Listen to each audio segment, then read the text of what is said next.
তো বন্ধুরা, এখানে একটি আপনারা খাম দেখতে পাচ্ছেন। আমি জানি আপনারা যারা ইউটিউবার আছেন তারা এই খামের সাথে পরিচিত।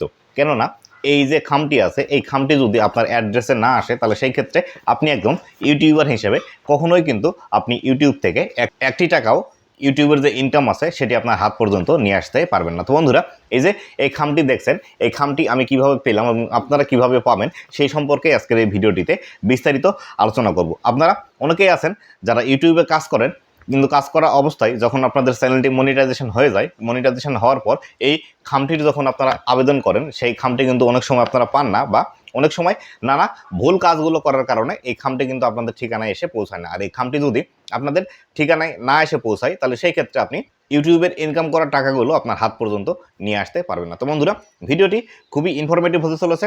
অবশ্যই ভিডিওটি লাস্ট পর্যন্ত দেখুন। ভিডিওটি লাস্ট পর্যন্ত দেখলে এই সম্পর্কে বিস্তারিত তথ্যগুলো আপনারা জানতে পারবেন। তো বন্ধুরা, আপনি যদি আমার চ্যানেলে প্রথমবার এসে থাকেন অবশ্যই চ্যানেলটি সাবস্ক্রাইব করে দিয়ে পাশে আসা বেল নোটিফিকেশনটি অন করে দিবেন, কেননা ভবিষ্যতেও ইউটিউব রিলেটেড এমন আরও ইনফরমেটিভ কন্টেন্টগুলো আমি যখনই আপলোড করবো তখন সাথে সাথে আপনি নোটিফিকেশনের মাধ্যমে আপনি জানতে পারবেন। তো বন্ধুরা, এই যে খামটি আপনাদেরকে দেখালাম, দেখুন এই যে খামটি, এই খামটি পাওয়ার জন্য সর্বপ্রথম আপনাকে যে কাজটি করতে হবে সেটি হলো আপনার ইউটিউব চ্যানেলটি মনিটাইজেশন করে নিতে হবে। এবং ইউটিউব চ্যানেলটি মনিটাইজেশন করে নেওয়ার পর আপনার চ্যানেলে যখন $10 জমা হবে বা আপনার চ্যানেলের ইনকাম যখন $10 ইনকাম হবে, তখন কিন্তু আপনাকে এই ইউটিউব চ্যানেলের মধ্যে বা আপনার যে অ্যাডসেন্স অ্যাকাউন্টটি আছে সেই অ্যাডসেন্স অ্যাকাউন্টের মধ্যে আপনাকে আইডেন্টিটি ভেরিফিকেশন করতে হয়। এই আইডেন্টিটি ভেরিফিকেশন করার জন্য আপনাকে অবশ্যই আপনার যে এনআইডি কার্ড আছে, অথবা আপনার পাসপোর্ট আছে, অথবা আপনার ড্রাইভিং লাইসেন্স আছে, এই তিনটির যে কোনো একটি দিয়ে আপনি কিন্তু আপনার আইডেন্টিটি ভেরিফিকেশন করে নিতে পারেন।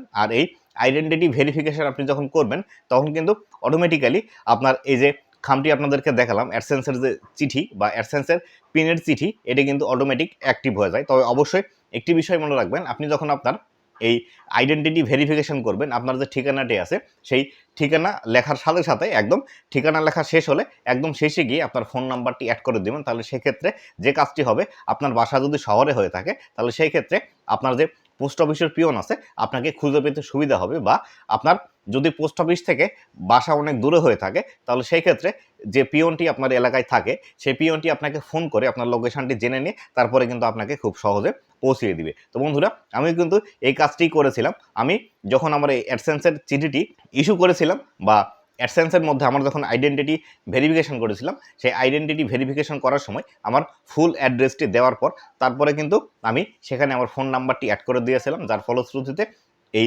পোস্ট অফিসের যিনি পিয়ন আছে তিনি কিন্তু আমাকে ফোন করে আমার লোকেশন জেনে তারপরে আমার বাসায় এসে আমার এই সিডিটি আমাকে বাসায় দিয়ে গিয়েছিল। ঠিক সেইভাবে কিন্তু আপনারাও এই কাজটি করে নিতে পারেন। আর অবশ্যই একটি বিষয় মনে রাখবেন, যখন আপনারা আইডেন্টিটি ভেরিফিকেশন করবেন অবশ্যই আপনার যে ঠিকানাটি আছে ঠিকানাটি অবশ্যই পুঙ্খানুপুঙ্খ দেওয়ার চেষ্টা করবেন। বিশেষ করে আপনার যে পোস্ট অফিসের কোডটি আছে, অবশ্যই এই পোস্ট অফিসের কোডটিও কিন্তু আপনাকে খুব ভালোভাবে দিতে হবে। আপনি যদি পোস্ট অফিসের কোডটি ভালোভাবে সেখানে প্লেসমেন্ট করতে পারেন তাহলে সেই ক্ষেত্রে আপনার যে পোস্ট অফিসের কোড আছে সেই কোড অনুযায়ী আপনার কাছের পোস্ট অফিসে চলে যাবে। এবং আপনি যদি একটি মোবাইল নাম্বার সেখানে খুব ভালোভাবে লিখে দিতে পারেন নির্ভুলভাবে, সেই ক্ষেত্রে আপনার সাথে এই পোস্ট অফিসের পিয়ন যোগাযোগ করে আপনার বাসায় এসে কিন্তু এই চিঠিটি দিয়ে যাবে। তো বন্ধুরা, এই ছিল আজকের ভিডিওটি।